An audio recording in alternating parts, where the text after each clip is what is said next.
Hey everybody, welcome to another edition of NCW, also known as New Comics Wednesday. With me, if you don't know who I am your host, Amber, and every Wednesday we talk about Zenesope's newest releases.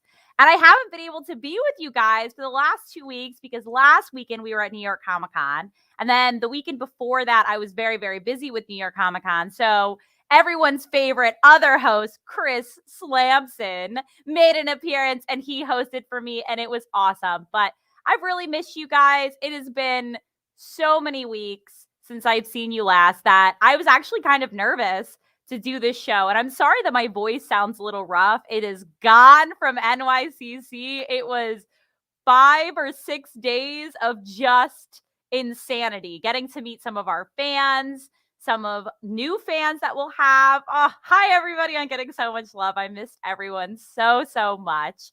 So we have a lot to talk about today. We're actually going to be starting to talk about 4 releases today, which is incredible. The first release we're going to talk about is Van Helsing. But before I talk about Van Helsing and bring writer Brian Hawkins on, I thought it would be fun if I showed you guys some pictures from New York Comic Con, because I know you guys are all such big fans, and some fans of NCW came, and I actually got a picture with one of them. So I'm just going to run through really quick and show you guys some pictures of our setup and everything like that. So this was my favorite cosplay at New York Comic Con. That's Frank the Bunny. I'm a diehard Donnie Darko fan. I actually went to visit the filming location in California. It's up on a mountain, which is the opening scene of Donnie Darko. Let me know what you guys think about Donnie Darko the movie, but that's a Frank the Bunny cosplay. Here is everyone's favorite, one of our favorite VIPs. It's Rob Chinqui. I got to meet him. I was very excited. And then there was our booth staff. We had Chris Slamson, Jay, obviously everyone's favorite co-founder, Ralph, was there, so it was awesome. That's some other pictures. Here's me on the last day in the final moments with one of the banners I had made up. This was just our booth setup, so you guys can see some pictures if you weren't able to make it. And if you weren't, I hope to see you guys at New York Comic Con, next year, other shows that we'll be doing. We'll be sharing our full lineup over the next coming months, but we will be selling the collectibles and anything we didn't sell at New York Comic Con next virtual live stream. So make sure that you're going to be joining us October 21st, 22nd, and 23rd to check those out. It's super awesome that I got to show you those pictures. And again, I'm going to show you one more set of pictures that have nothing to do with New York Comic Con, but I'm just really excited. So if you guys have been tuning into the virtual streams, you know that I am a die-hard Steve Nash fan. Like, Steve Nash is the greatest person in the world to me. Okay. I love Steve Nash. I've been a fan for over 20 years, and it has been my lifelong dream to watch Steve Nash play. And unfortunately, that never happened because the year I was going to go watch him play when he played for the Phoenix Suns, the lockout happened and they condensed the schedule. And so the ticket I had bought to the 76ers game did not happen, and I was super bummed. But then, as we all know, he became the head coach of the Brooklyn Nets. And so I got to go to the Brooklyn Nets game on Monday after New York Comic Con. It was the little treat that I had to myself. And I finally had a moment with Steve Nash. So there's Steve Nash. I got courtside seats. I went with my best friend, Dana, from college, who's my college roommate. And Steve Nash was literally within arm's length of me. Okay, so I'll show you. This is where we were sitting. So you can see I'm rocking his jersey here. We were literally right there amongst the NBA action. Okay, and here's a picture of my best friend, Dana, who I went with. And long story short, during the game, Steve Nash smiled at me and he turned around and he saw my jersey and he pointed to my jersey, and I smiled at him and I waved. And he waved back. And I was the only person he acknowledged the entire game. And I'm so hype about this. I had to share with you guys because you know how much I love Steve Nash. And my friend Dana was there as a witness. She watched it all happen and she was in shock. So, just throwing it out there. Steve Nash, love of my life. Oh, I think Ralph's in the comments and just put who's Steve Nash. I feel like I'm kind of offended. Okay, Ralph. Everyone knows who Steve Nash is. Okay, I've spent 5 minutes talking about Steve Nash and New York Comic Con. I'm going to jump Brian. I can see that Brian is laughing in the background, which I'm wondering if he's a Steve Nash fan. So I'm about to find out. Oh, here we go. Tell me, Brian, are you a Steve Nash fan? Okay, so I feel like I have to say yes. Oh, yes. But in all seriousness, I respect his game. I respect his game, and I like Steve Nash. So I guess you can call me a fan. You're a fan. Who are you? Like, who's your team? Lakers. The Lakers. Oh, so you respected him when he went to play for the Lakers. Well, yeah, kind of, sort of. I felt like, it was towards the end of his career. But yeah, so I'm a Kobe guy. So that I'm sorry about Kobe, but at least Steve Nash did make his way to the Lakers, and then he retired. He was a Maverick, a Sun, and then a Laker, and now he's a head coach. Great player. He's phenomenal. Okay, so we got into an argument at dinner, and I said that Steve Nash is the greatest player of all time, and everyone made fun of me, and there's a lot of reasons behind that. For number one, he has the highest free throw percentage, all time until Stephen Curry just passed it, but I actually think Steve Nash is going to end up finishing that one, but whatever. 2-time MVP, should have been back-to-back MVP, but Dirk Nowitzki stole it from him that last year. You're making me cry. Okay. I guess we should actually talk. This isn't a sports show. This is a comic show. Why not? Right? Let me pull it up. So Van Helsing, Beast of Exmoor, $5.99. I'm gonna go through the covers really, really quickly. Okay. Everybody, let me know what your favorite cover is, as well as Brian. Let me know what your favorite cover is. Absolutely. So we have cover A here. Pull down this. That's cover A. Then we got cover B. And then lastly, we have cover C. So what's your favorite? I'm going to go with cover A. At first, it was cover B. I really liked cover B. But when some of the promos began to happen, I saw cover A, and I'm like, you know what? I like how, she's centered there. You have the beast in the background. It's, her weapon high. It's kind of epic. So I'm going to go with A. You're going to go with A. I know for a fact that everyone's favorite cover out here is going to be cover C. Cover C is really good, but I actually think that cover B is my favorite. I love the ripping of the t-shirt on this cover. I can respect that. So I'm going to read the synopsis, and then I'll dive right in. In the moorlands across the field of Exmoor, in the United Kingdom, a beast of once thought lore has resurfaced and is wreaking havoc on the local citizens. The Royal Marines have been called in to dispatch the ravaging cryptid, but even the highly trained soldiers are no match for the elusive and ferocious beast, which leaves one, Liesl Van Helsing, a very legend herself, vampire slayer and monster hunter, the only hope left to capture this beast of Exmoor and bring an end to the carnage. Be sure to seek your teeth, claws, and stakes into this legendary 32-page story. Oh, man, that was good. Damn, Dave is so good at writing those. Man. He's a master writer. So I'll dive right in. What type of research did you have to do for this legend? So believe it or not, within the script, it actually I referenced Sherlock Holmes and the Hounds of Baskerville, right? So I really pulled a lot from there.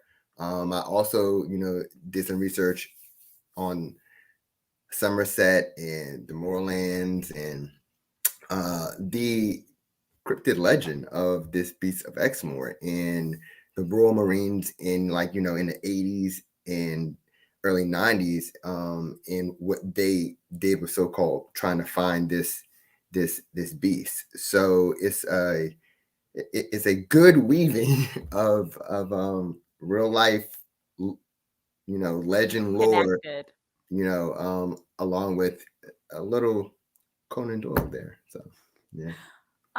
So we also get a lot more of Liesel's background story and the journey of her romantic story. Yes, yes. How do you get into like the mood to write all this romance and make it feel so Oh, authentic? a lot of soap operas. I watch a lot of soap operas.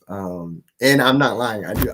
I really love soap operas, and one of the biggest things for me in writing is to if I can, hit on some human condition element with relationships. And you have this larger than life, vampire hunter, monster slayer, and to be able to kind of humanize her, to a degree with relationships is this great contrast. So I absolutely love the fact that she's with Rick, and Rick is human. And so, you get to see this really human, fragile side of her that, I think even with Hades, you didn't get to see as much of that vulnerability. So I think that's a really good point. I think I wouldn't say that before this. Like I'd read comics here and there. I was very into Dark Horse's Buffy universe in the comic world, but I think something that's really good about our core characters like Van Helsing and Robin Hood is that it does feel like a TV episode. Like we're actually getting like personal stories of characters yeah. and then diving into like the rest of what's happening instead of us just being thrown into a monster story. Yep. Absolutely. I totally agree. And I'm totally on board for that. And just playing in this universe and the wealth of characters and the backstory, who you can bring in, and the complex diatribe that goes on with the characters because of this complex universe. It's a great sandbox to be in. It is. That's something we actually touched upon at our New York Comic Con panel. We did a previews panel, but also like a little bit more backstory on Zenesope. And one of the benefits of being here and working with Zenesope and this type of publisher is that the same team is really working on all the same stories. So you can have a lot of fun in intertwining stories that will happen in Van Helsing's storyline, then moving on to Grimm Fairy Tale storyline, and they'll all kind of weave in there. Yep. It's so cool. It is. So final question, what was your favorite part about writing this story? My favorite part about writing a story. Okay, so my favorite part is definitely her interaction with Rick. Those moments that she has with him is definitely my favorite part. My favorite scene, though, to add like a part two to your question, is the scene with her in the Beast in the marsh in the water. And and not to give anything away, but it's a very action climactic scene, very dramatized, and I think there's a lot of great visuals with what Alan did there, and how he told the story, and what's going on with her and her own vulnerability. So yeah, I agree. I obviously no spoilers here, but the ending I didn't see coming because I was so focused. I was like, oh, are we gonna do something in the ending that I thought we always did? And then when it was revealed, the ending, I was like, oh, I did not see that coming, but I'm really glad it took that direction. Yes, and that shout out to Mr. David Wohl. Like he was a master editor. He really guided me on this journey, so it was great. So shout out to him. Awesome. Well, thank you again. I was with writer Brian Hawkins, who does a lot of his own books. Thank you so much for penning this. I really, really enjoyed it. Absolutely. And go Steve Nash in the Nets. Yeah, that's right. Go Steve Nash. I'll talk But to you later. He's not better than Jordan. Oh, okay. Now I'm pulling you off. Bye, Brian. Steve Nash, greatest of all time, number one fan here. Steve Nash, you ever watch my channel, just know that I love you and I'm your number one supporter. Not in a stalker way, just in a you inspired me so much type of way. Okay, again, we just talked about Van Helsing Beasts of Exmoor that actually came out last Wednesday, but I hadn't had a chance to talk about it because I was at New York Comic Con. So we're going to dive right into our next release, which is Belle Headless Horseman. Again, it's $5.99. This was written by Dave Franchini, who I'll be bringing on in just a moment. Going to run through the covers. I can't ask him what his favorite is because he'll never tell me. I'll never know what his favorite. He'll say they're all my favorite. And I'm like, okay, Dave, I know that there's one, But it's fine. So here's cover A. Let me know again in the comments which is your favorite. This is cover B. Look at that light coming from like the horse's eyes. How creepy. I love that. Like the light smoke. And then there is cover C. You know what's crazy is like even without looking at the artist, I'm like, oh, this is Josh Burns. Like I've started to get so close to just seeing covers and automatically knowing what artist it is. So let me know in the comments which is your favorite. And now I'm going to bring on Belle's #1 fan and our publisher and writer, Dave Franchini. Hi. Hi, Dave. Do you think that Steve Nash is the greatest of all time? I wish I had a fan as supportive as you, as Steve Nash has. Like, you love Steve Nash, and maybe you might John Lennon him one day, but let's hope not. That would never happen. The love is a respect and inspo. But actually, I did meet a fan this past weekend who her name is Tara. She just became a VIP. So welcome, Tara, if you ever watch the show. She is a diehard Belle fan. She's like, whatever is Belle at this booth, I will buy. And everything, I was like, oh, this collectible cover is a Belle story. She's like, I'm buying it. Well, that's awesome. That makes me very happy. I hope she liked the actual story inside, and you were just like. I think the story was this story. I think one of the was the Headless Horseman. Oh, well then good. Good. So I like the story. So I know she liked the story. I tolerated it. It was okay. Oh, jeez. What a lie. Well, I mean, I can tell you my favorite cover. It's the... No. Oh, and you got Dave. You had me going. I thought you were going to finally tell me what your favorite cover. No, I can't choose favorites. They're all Who's amazing. your favorite NCW host? Who's the guy from last week? Chris, I hate you. Obviously it was Amber. Obviously, Amber is my favorite new comic book Wednesday host, hosted by Amber. That's my favorite. I'm going to read the synopsis, then I'll ask you questions. From stories that span centuries, the Headless Horseman has roamed woods and battlefields, seeking the lives of those who have strayed from the fight, taking that, which he no longer has, their heads. As some legends are made, others are born, and Annabelle Belle DeMarco happens to be so lucky. Descended from a bloodline of hunters of beasts and otherworldly creatures, she is destined to take on those that creep from the shadows, reaching into our world, waiting for a hero to battle them back. So what happens when Beast Hunter meets Horseman? Find out here when the legends collide. Be sure to hang on to your head, and hang on for the ride in this next pulse-pounding, monster-filled 32-page story. Dave, you are the best at those. I mean, why even read the story? We're good. We got it. It's it. I mean, I even threw like a dad joke pun in there. That's good too. Well, you would think that because every time I see a Headless Horseman story, I think I know the story. However, this one was way different. What was different? I can't tell you. I can't tell them. They had to read it. I mean, the difference was that it was with Belle in it and tried to go in a different angle of the whole Sleepy Hollow thing. But also, we've actually had the Headless Horseman in our Grimm Fairy Tales universe before. So we had to somehow make the story still connect to that by being its own thing too. So, I mean, it kind of goes a little bit back what we set up and also just kind of expanding on it. So hopefully we can I'll spoil a little bit, like, so we can see maybe the Headless Horseman more down the line as like a bigger part of this universe. Because I love the character. He's like it's almost like a Michael. Like he's kind of more like a true like Halloween villain, like Michael Myers or like a Jason. Like he's an immovable object, and he just keeps coming.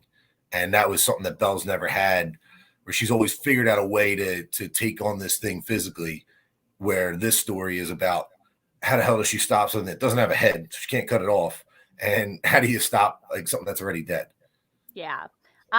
So speaking of, we did do a story, Sleepy Hollow. What is the backstory of the Headless Horseman? I mean, there's a ton. I mean, for our actual one, it's set during the Revolutionary War, and this one character, Marsters, I think it's Jonathan Marsters.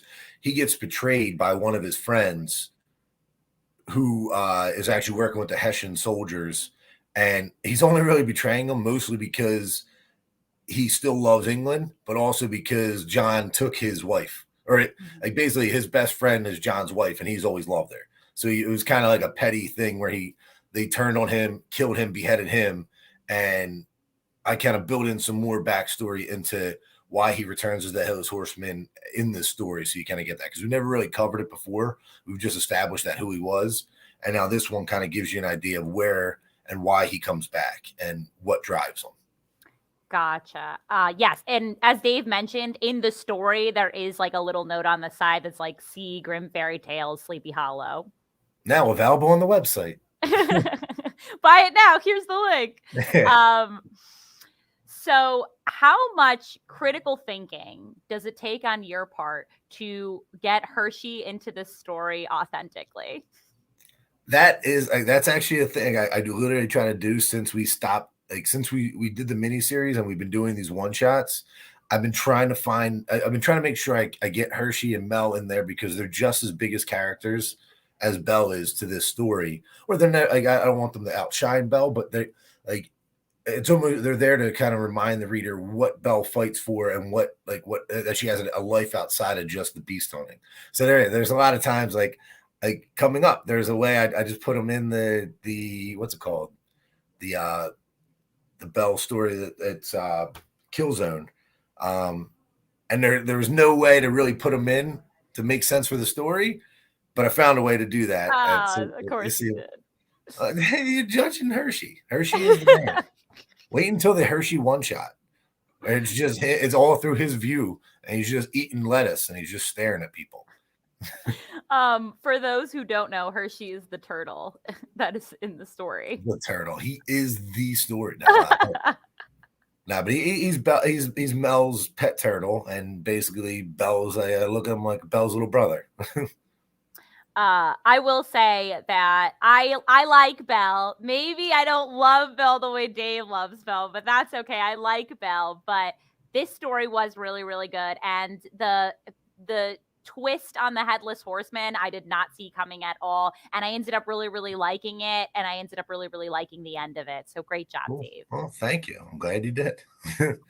I'm scared if I see a story that I think you might not like to come on here, and then you just be like, "This was terrible. Please leave. You're no Steve Nash." I would never say a story is bad. I swear. Even if there's one story that I occasionally hate on, that everybody behind backstage will know what story it is. I won't reveal it to the readers what story I occasionally hate on, but won't relay it. Ralph's in the backstage. He knows what story. Hey, you'll never deliver that news. I won't tell you guys which story it is. Although maybe I should, to see if a bunch of people will combat me. Then force them to buy it to combat you. We could do that. I actually did read reviews on that story today, and I sent them to Ralph, and I was like, a lot of people love this story. Maybe I just stand alone in this. I mean, I know what you're talking about. I like it, so I don't know. Oh my God. Wait, did we talk about this yesterday? Does Chuck know? I think we mentioned it yesterday, so he must know that it was about the courier. Anyway, I won't take any of your time up again. Thank you so much for joining us today, Dave. Thanks for having me. And I think we'll actually probably have you on next week, because let's see, we have Possessive 3 next week. We have Grim Tales of Terror Quarterly next week, and then we have one more. Yeah, I'm looking that up. We live so many weeks ahead. We have Cindy versus Zombies, which I think you. Yeah, that one just came in. So I will see you next Wednesday. Yeah, preview. I'll see you soon, Dave. All right, see you. Bye. Well, again, this is going to be a very long edition of NCW because we have so many people on. The next person we're going to have on is our editor-in-chief, David Wohl, and we will be talking about, let me pull shit up right here, Rise of the Jinn.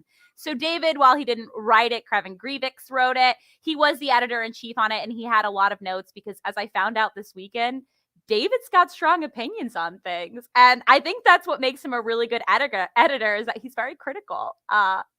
So again, Rise of the Jinn #1 today, $5.99. I loved this story. I loved this story. This is probably one of my favorite reads so far at Zenesope. Top 5 of the year for sure. It had everything that I would ever want in a story. Like the opening was very tragic and I felt it immediately. She then has like some personal struggles that she goes through. This has got to be one of my favorite stories, and I'm really excited for number 2. Very, very excited. I'm going to run through the covers. There's only 2. As always, tell me which ones are your favorite. This is cover number 1. And then this is cover number 2. I'm a fan definitely of cover number 2 because I like all these like genies dead on the floor. But without further ado, I'm bringing on our editor and one of my closest friends, David Wohl. Wow, nice to hear. Hi. Hi, America. David, do you I think want to... Dave Franchini is the GOAT. He is. You guys are all the GOAT. Steve Nash is the GOAT though. So. But I have that blurry camera, so I got to go off to the side a little bit to. Okay. I could kind of see. Why am I getting half your face now? Okay, I'll just sit and be blurry. So I mentioned that you are definitely critical. Do you want to tell them why I think you're critical? I don't remember. I drank so much Diet Coke over the weekend. The panel. Oh yeah, that's right. The panel. I was just trying to help them. Maybe it doesn't work. I think there's too much coddling in this world, right? I mean, so quick backstory. We had an NYCC panel where people were allowed to pitch us their story, and we did select somebody. Congratulations, Franco, on the story that will be featured in Grim Tales of Terror. Yes, congratulations. He was awesome. He came by our booth. He's actually a writer, and I think he did some pieces on our booth over the weekend. He was awesome. But so a couple of people pitched us, and this is nerve-wracking for someone to pitch us a story. And David went right in and he was like, but that doesn't make sense. But could you elaborate more on that? And I'm like, oh my God, these poor people. I did not tell anyone that their idea was stupid. You did not, so I'm proud of you. All I did was ask why, something happened to end the story. And I was like, why did this thing happen? You could tell me any reason and it's okay. And I just want to know what you think the reason is why it happened, just that it didn't just happen. That was all. And then as the story was like, there was one guy who was talking for a while, but we were really short on time. And I was trying to push him off so we could get one more person. And David kept asking him questions. I was trying to help him become a better writer. He was not a VIP. Gary. He was just a new fan, actually, who bought a Bell book and tried to get Dave to sign it so many times. And Dave kept missing him at the booth. And I hope he stays a fan because I know he'll like Bell because Bell's a great story. Whoa. Are you saying that Dave might have made him not a fan anymore by not being able to sign his book? I'm sure that next New York Comic Con he'll have come and Dave will be there and he'll sign it for them and they'll be a lifelong fan. I hope so. I hope so. People don't realize how snobby Dave is with that kind of stuff. He wants things a very specific way. Room temperature water, different M&Ms be in the same color. It's kind of you son of a how dare you? How dare you, sir? Last time we set the room temperature to what you want. That's it. I would never. I had to bring on Dave to defend himself. I mean, I don't know. Maybe I don't know how I act. Sometimes I forget the things I say. Maybe he's a prima deva. So yes. All right, I'll go away. Bye, Dave. Well, so am I able to get into anything that I want to get into? What do you mean? Could I just barge into anybody talking like that too? No, I brought Dave on. Oh. Okay. I can bring you on whenever I want to. I kind of feel sometimes I feel like bringing Springer moment. No, sometimes I feel like bringing Ralph on, but he's muted right now. I want to though. Oh, there he is. Except he's not here. He doesn't want to hang out with us. He missed his moment, so we could talk about the courier. So.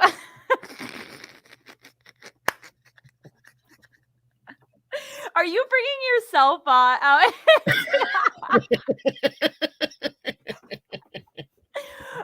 Oh my God. Bye, Ralph.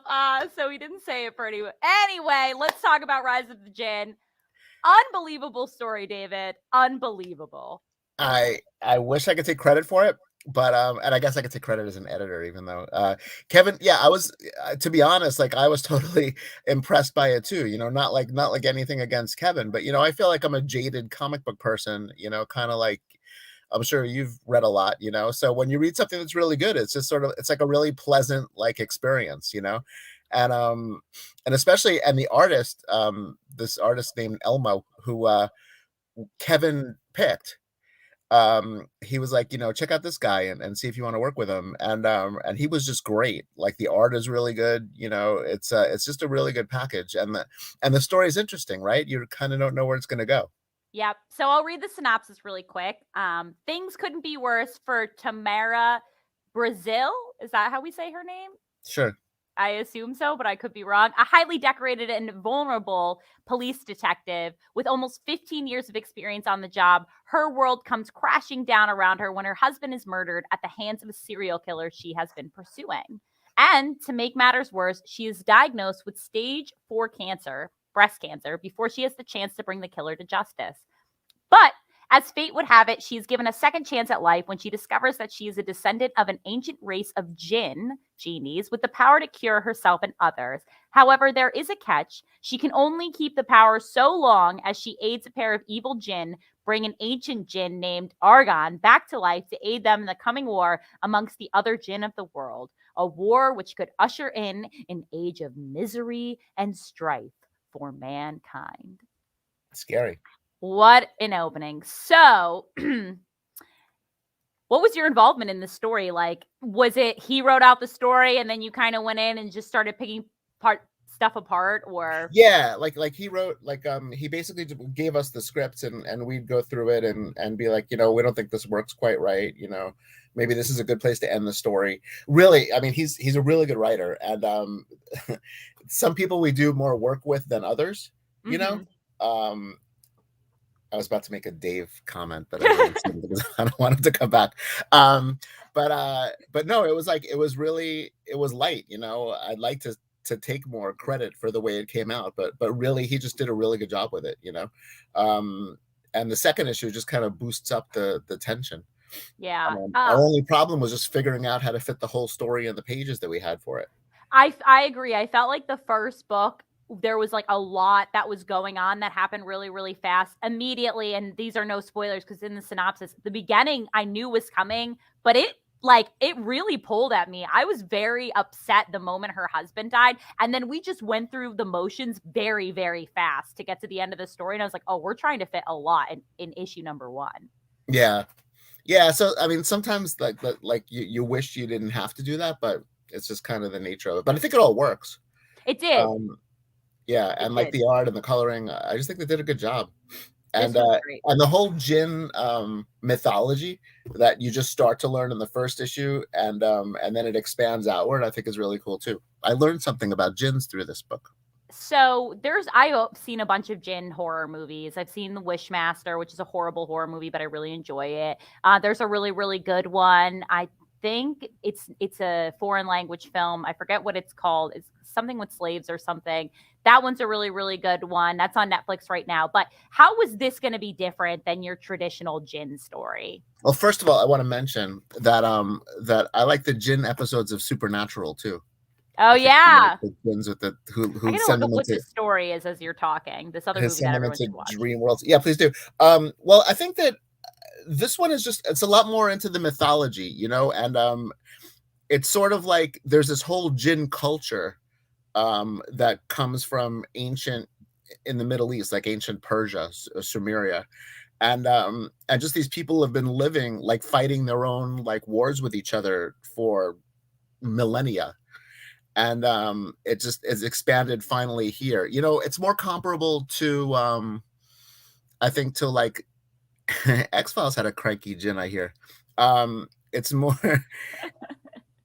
I think it's a little more comparable to, say, like Anne Rice's vampire world, that kind of lived under the surface, but was everywhere and you just didn't know it.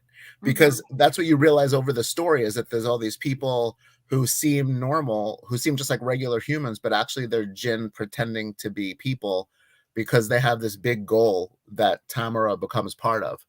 So I think that whole gin culture, I feel like, is very different from a lot of other smaller gin stories that have happened over the years. Gotcha. I did find out what the story was called. It was called Under the Shadow. Really, really good movie. I'm trying to see what language it's in. Is it a good Halloween movie? It can be. It's actually based back then. It came out a couple years ago. I saw it at a film festival. I think it was its language is Persian, but its countries of origin is Jordan, Qatar, and Iran. I think it takes place in Iran. Oh, right. So that makes sense. So that's actually probably going into the gin mythology too then. But how does it compare to the collection? Love the collection. Will we ever get a third one of that? I don't know, David. I don't know. That's one of the mysteries of life. Rosemary Ellen Guiley did a really good historical book on the gin. Oh, good to know. I actually didn't really know the backstory of the gin until I watched Under the Shadow. And that's when I watched Wishmaster and all those other movies and learned a little bit more about the gin. So I'm excited about learning more of the backstory of the gin. Writing Under the Shadow down here. Oh, please do. I have one last question and then I'll let you go, David. So since we're working with writer Kevin Grievix and his comic publishing house, how is that different than just publishing with us? Well, since we're sort of like, we're kind of publishing it. I mean, we publish it, but we kind of are connected to it. He's a third, the Courier series is coming. He's a lot more involved in like the editorial process, you know, because he has a personal stake in how good the book looks. You know, so normally we work for hire people and we're ultimately in control. In this case, and in like Possessive, you know, they have a stake in it too, you know, so they really want it to come out as good as it can. So they'll just be more involved in the art and making sure that it looks good. Gotcha. It's good. It's like another set of eyes. It's always good to have people who care about the work that's coming out. Although I have to say, Brian was work for hire too, but you know, he really cared about the book too. I think you caught the end of his interview, but he raved about you. I appreciate that. He was really great to work with. Although I have to say, because I was sort of the person who dealt with him directly, so he kind of gave me credit for a lot of things that were probably just as much Dave's credit, because Dave would like send notes to me and I would give notes to him. So Dave gets credit where credit is due, and Brian did a really great job with that story. So when is Rise of the Gin #2 dropping? Jeez, that's a trick question. December, I think. It's a long story. Yeah, I think it's like it's the beginning of December. Okay, awesome. So thank you so much, David, and thank you for all of your wonderful help at New York. You were really great.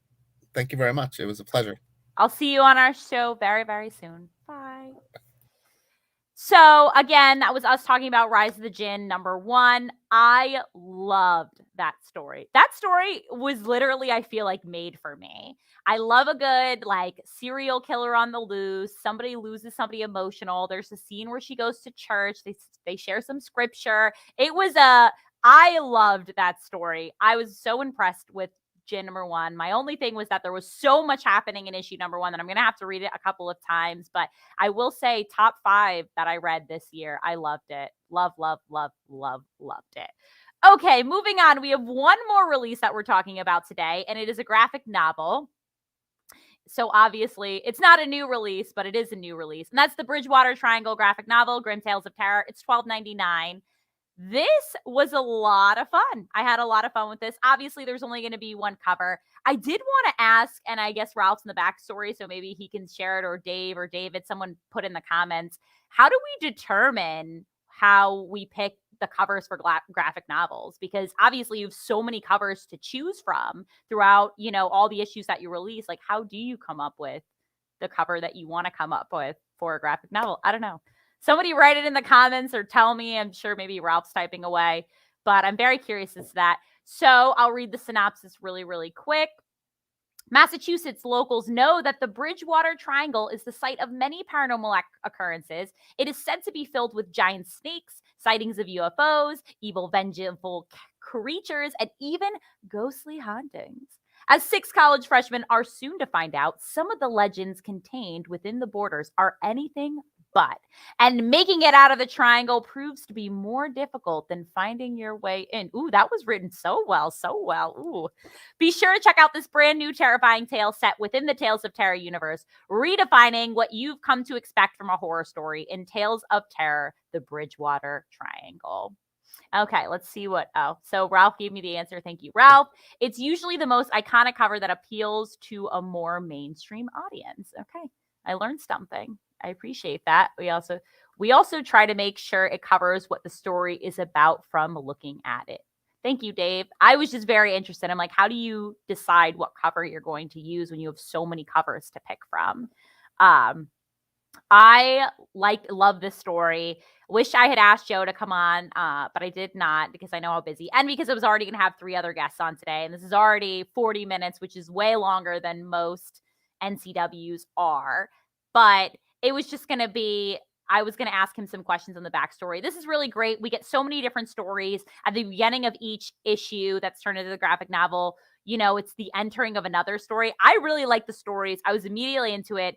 Issue number 2 of the story, so like the middle of the story, had me the most hooked with this like nurse type of like doctor story. I was very into that, but this is my type of jam. I love urban legends. I love when stories especially come together. And this is a story that I wish we had taken to New York Comic-Con. And I guess we can next year or other shows, because I think this is a good intro horror story as well. Like we sold our Grim Tales of Terror volume 1, 2, 3, and 4, the hardcover books. But this one I feel like is a story that anyone could get into who just likes horror movies or anything. So it was awesome.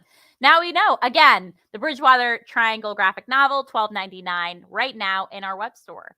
And that was our 4 releases. So I'll run through them really, really quickly. Again, we had Belle Headless Horseman, $5.99. If you missed part of the interview, Dave dives into a little bit about how our Headless Horseman is a little bit different. But you're going to want to read this story because the Headless Horseman is not what you normally think the Headless Horseman to be.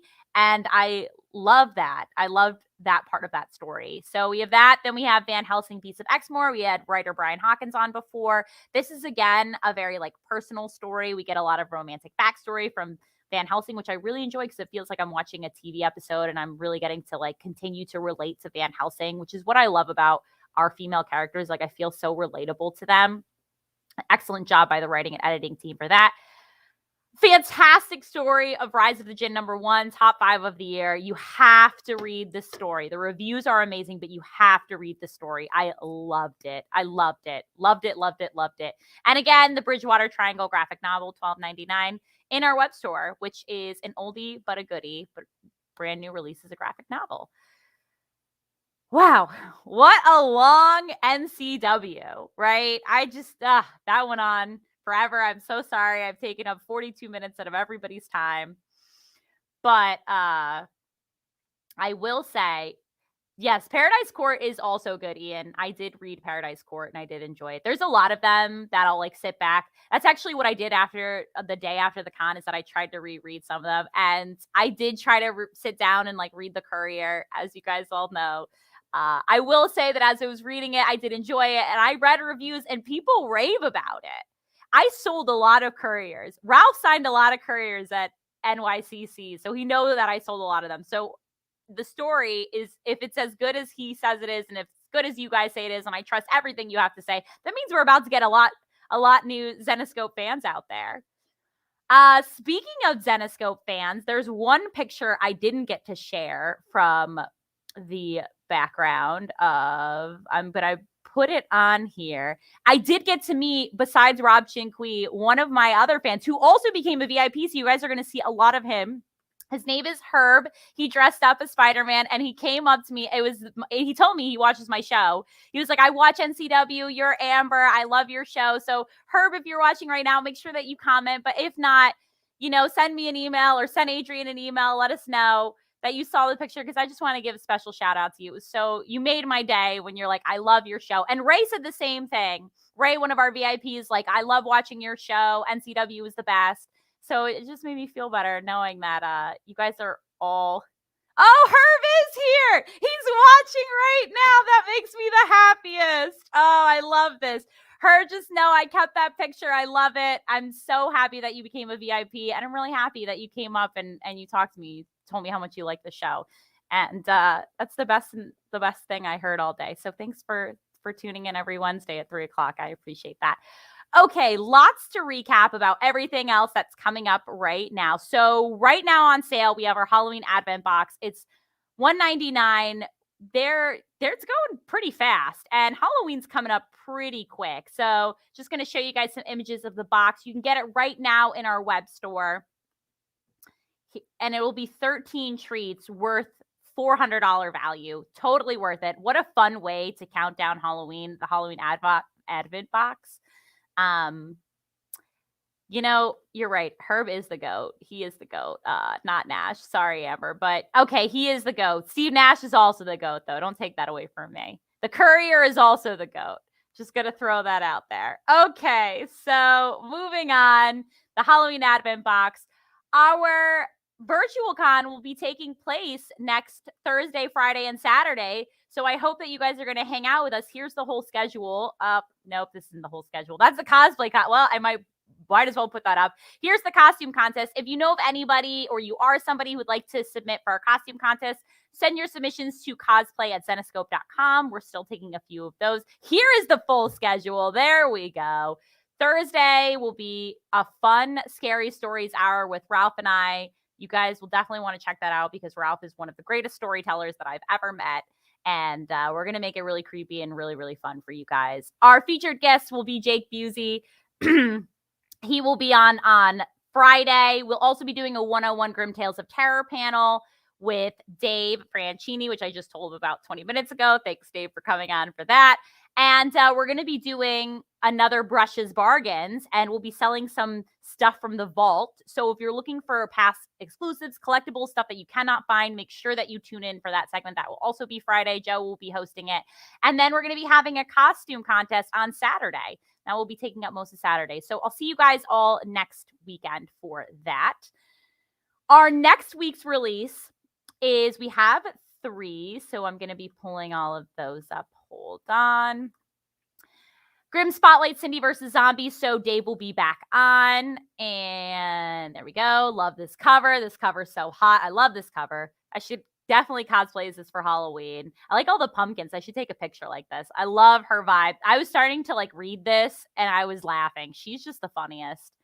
We also have Tales of Terror Quarterly Halloween. I'll probably ask Jay Sandlin to come on. I assume he will be making an appearance. He was the writer, so we'll be chatting about that. And then we'll finally get the conclusion of Possessive number 3 of 3. I'm liking this cover a lot. I'm liking, as you guys can all tell, I'm kind of a sucker for romance stories. So I'm excited to see how this all goes for Todd and the vengeful spirit that lives in his house or her house. She lives in his house, I don't know. Anyway, so those are next week's releases. So make sure that you tune into NCW next Wednesday. On top of that, there's so much to go over here, guys. I apologize. Our 3 characters are still happening at Fright Factory, and that happens every weekend. And I think Zenesope might be down there next week, and we might be making an appearance one day, handing out free bags. But if you haven't gone yet and you're in the Philadelphia area, you should. They're rating one of the highest haunted attractions down there. Those guys are awesome. They're awesome, awesome, awesome. I hope that we can do something next year with the VIP event with that. So stay tuned. But it's just, they have such a good haunted house. I'm so impressed. I walked through all of it. I got to see it in the flesh and it was awesome. I think that might be it. Our new podcast episode will be dropping very, very soon. So keep an eye out for that. Let me go through my other notes and make sure I didn't miss anything else. Oh, Movie Club. Movie Club will be happening not this Friday, the following Friday, not this Friday or the following Friday, the following Friday, October 29th. They will be talking about Fright Night. Our regular people will be in attendance. I don't know if we have a guest. If there is, I'm sure that Ralph's going to drop that in the comments right now. Graphic to be coming soon on that. And that might be it. I also would like to shout out, because I know you guys have been tracking this, I will be running the marathon that I have been training for, that I know we talk about all the time and joke about. That is going to be taking place on Sunday. I'll be running the Atlantic City Marathon. So next NCW, I'll be able to tell you guys all how it went. Hopefully it goes very, very well. Fingers crossed. You never know with the marathon, because 26.2 miles It's very, very far. But I'm excited to go to Atlantic City and hang out and gamble a little bit and drink after I finish for a full day of football. So I can't wait to tell you guys how that all goes. And actually, you'll be able to track how my results are going if you go to AtlanticCityMarathons.com page. They'll have live tracking links for my name. So you'll be able to see on Sunday how I do, or throughout my race how I'm doing. So that's kind of it. Again, kind of it. So much going on. So much going on.